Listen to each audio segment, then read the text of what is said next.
But now we're going to go to your Washington Nationals / Expos Mount Rushmore.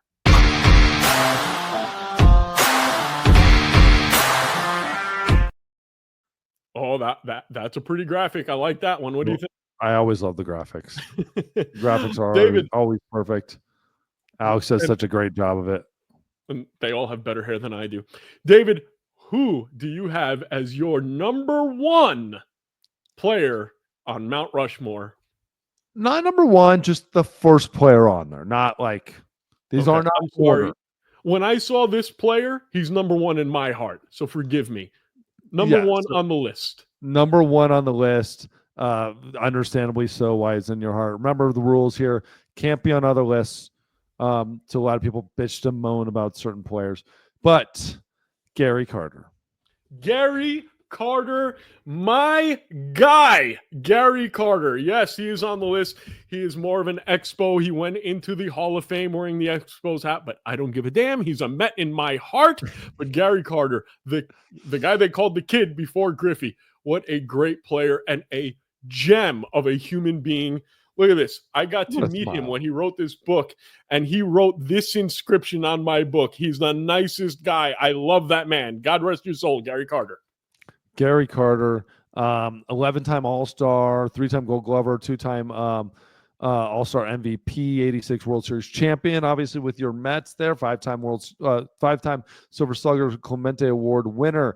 As an Expo, hit 270 with a 454, 220 home runs, 823 RBIs, 274 doubles, bunch of triples, 7 times, 3-time Gold Glover, 2-time Silver Slugger, a runner-up in the NL MVP voting in 1980 as an Expo. Again, Expos didn't have a long run, but then we're also including Nationals here. And are we including? No, we're not. We didn't include Senators or anything like that, right? No. This is your list, so you didn't include any Senators on there. But man, Gary Carter. I cannot tell you. He was my favorite player growing up. When I had my baseball card in Ty Cobb baseball, on the back it says, "Who's your favorite player?" It was Gary Carter. And I'm convinced that Shea Stadium would have lowered into the depths of hell, literally would have sunk into hell with that group if it wasn't for the divine Gary Carter, who was probably the most religious person in the history of baseball. But what a sweet man. I'm pretty sure that group did go into hell with the stories I've heard. I can't wait till Lenny gets a lot of fun. I can't wait till Dykstra's in hell. He should be there already. Die, Lenny. Die. Up next, who do you got? Okay, next, guy that was right on exactly what we were talking about with those 86 Mets teams, Tim Rock Raines. Now, why do you think they called him Rock? Could it be because he had some coke in his back pocket that fell out? Could it have been that possibly some of that powder turned into rocks? I have no idea. I'm not going to speculate. But Tim Raines, we've spoken to him. Very, very nice guy. Great ball player. Should have been in the Hall of Fame sooner than he was. Tell me a little bit more about Tim Raines. Obviously, Hall of Famer, 7-time All-Star, Silver Slugger, All-Star MVP, 2-time World Series champion, won a batting title as well. One of the greatest. He was just an absolute stud in the net. Like, he was a stud forever. He played 1,400 games for the Montreal Expos, hit 300. 437, 459 extra base hits, 556 RBIs. He has a franchise record, 635 stolen bases. Represented the Expos in 7 straight All-Star games. Led the league in steals 4 times, swiped 70 bases, 6 consecutive seasons. I mean, it's just like, it's incredible. Finished top 10 in MVP voting 3 times. He got the name Tim Rock Raines because without a doubt he had some cocaine in his pocket. Was part of the, I think he was part of the cocaine trials, right? That I don't know. The Pittsburgh cocaine trials. That's going to hurt your chances to get into Cooperstown. When I was with the Blue Jays, he was there. What? All I know is cocaine's a hell of a drug. Yes, and then so like he was there with the Blue Jays when I was with the Blue Jays. He was awesome to work with. Loved everything about him. Yeah, hell of a player. Good dude. All right, the next guy on your list here. Next guy on my list, one of my heroes growing up. I was a giant Cubs fan. I was a What? I was about to say that when I think about the Cubs, the first two faces that pop into my head are always this guy and Ryan Sandberg. And it's crazy that he's on this list, but I understand why he's here. Andre Dawson. Yes, Andre Dawson should be on this list, should be in the Hall of Fame as a Cub. And that actually bothered me a lot. And I think it bothered him a lot too. He should be a Cub in the Hall of Fame. He is not a Cub in the Hall of Fame. He was MVP, 8-time All-Star, 8-time Gold Glover, Rookie of the Year, Home Run Derby champ, 4-time Silver Slugger. But of course, that's kind of over his career. Won the MVP with the Cubs back in '87. Just the hell of a year, 49 home runs. There's not much this guy couldn't do. Had a hell of an arm in the outfield. His knees gave out at some point, so he couldn't really run. But before that, he could really do everything. Him and Gary Carter together with Rock Reigns was absolutely incredible. Like 3 Hall of Famers in one lineup is absolutely amazing. Hit 282, 19 home runs and 26 RBIs in his first year to win Rookie of the Year. 1,400 games as an Expo. Hit 280, 225 home runs, 838 RBIs, bunch of All-Star games, obviously 3 All-Star games, 6 Gold Glovers, 3 Silver Sluggers, with Montreal. Again, for me, he was a great player with Montreal.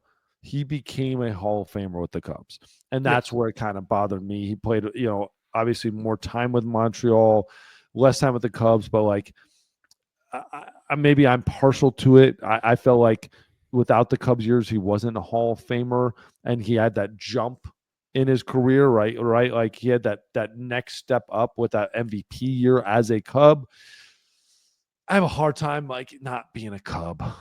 Yeah. Yeah, no, I'm with you on that. And I'm not a Cubs fan. It's just maybe it's because of the years that we grew up and our formative baseball years, he was a Cub, but I understand the reason. Yeah, I mean, again, that really could be it too. Yeah.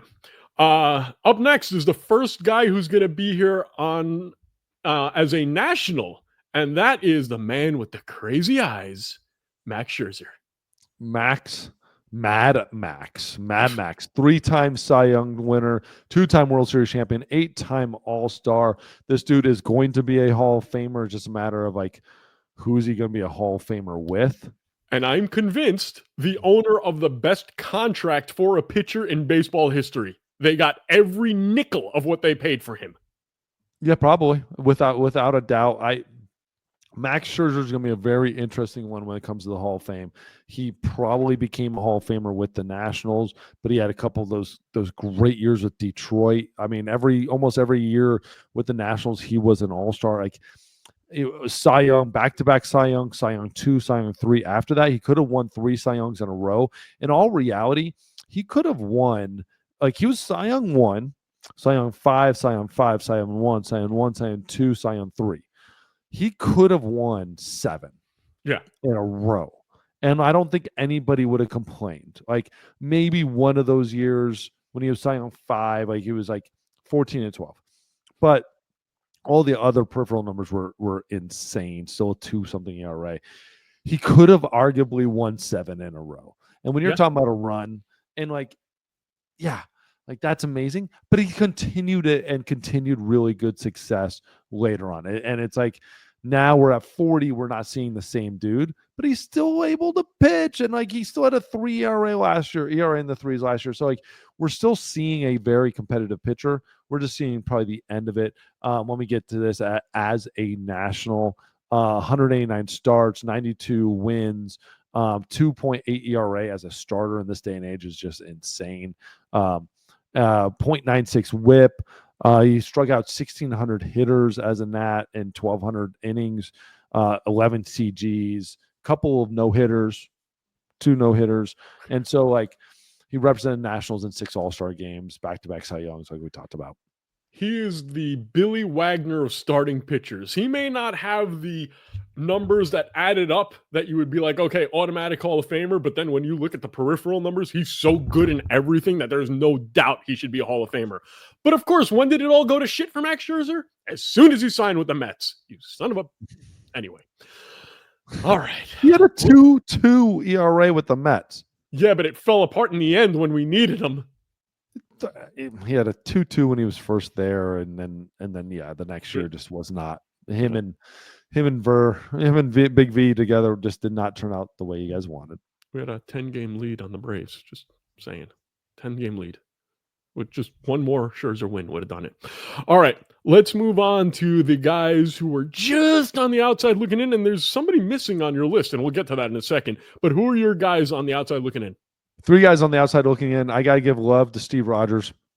Captain America. BPA. I got to give some love to him as well. Want to make sure I'm not missing this one here. Played his entire career in Montreal. 158 wins, 152 losses. Very, 3.1 ERA. Just played in that generation where you just took the ball and you just pitched your butt off. And you did 129 complete games.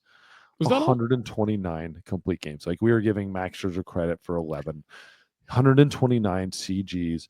The dude almost threw 3,000 innings as a Expo. Got to give some love to Vladdy. That's where it all started. That's where he was just incredible while he was an Expo.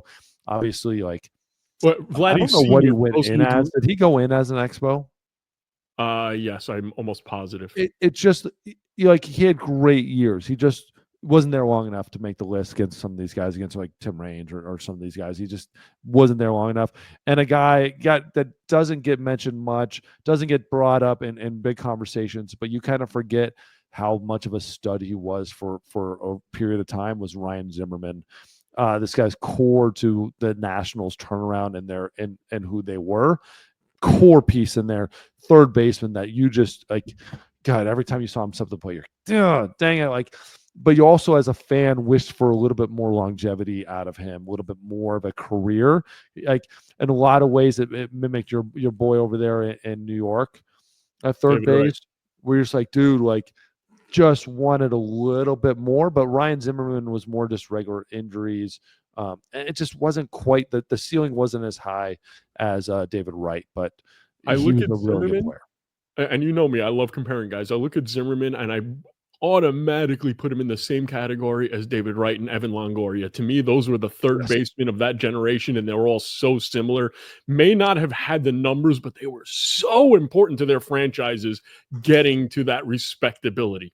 Yeah. And again, like, just like to mention, like, Strasburg, what he did while he was there, and maybe even Rendon and our boy Harper just wasn't there long enough to be on these lists. That's the guy that I wanted to ask you about, was Harper.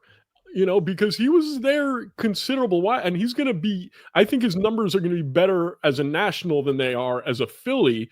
So I would almost put him in that, but who are you going to take out? That's the problem. That's to me. And I think, like, Harper was there, and don't get me wrong, I'm not taking anything away from what Harper did. And but I wouldn't take him out for anybody on the list. And I mean, again, he'd be on the next guy up, like, he'd be right there with Zimmerman, even better than Zimmerman probably. But Zimmerman over his career as a National had more WAR, probably had more, like, he had that longevity there. But and he was the face of that fledgling. Yeah. So I understand the reason why you're saying that. But again, and Harper, like, let's not forget MVP, and he was Rookie of the Year, and like everything. He brought fun back to baseball and all this stuff. But like, he's not beating Max. He's not beating the Hawk, like Tim Raines and Gary Carter. He just needed more years than that. Give him 3 more years than that, and he's on the list. And finally, because we need to wrap up this show, who are the guys that are on the team right now that could make this list? When I made the list at the beginning of the year, was CJ Abrams, Dylan Cruz, throwing that just completely out the window. James Wood, and potentially Mackenzie Gore. He's that good. I like him. Like James Wood, Mackenzie Gore, but CJ Abrams and Dylan Cruz could still very much. You've got 4 dudes, which is so cool. That were, I think, all Padres, but you have 4 guys that are legitimately could make this list and could change this franchise forever. Let's just see them progress and see the team around them progress. They can't just do it by themselves. The Nationals need to put some money into this team and get dudes around them to let them be great. Because, like, as we've seen, veterans make young players even better. Don't forget that. And somebody send some veterans to Baltimore, please. And with that being said, I'm James. He's David. We'll talk to you next week. Thanks, guys.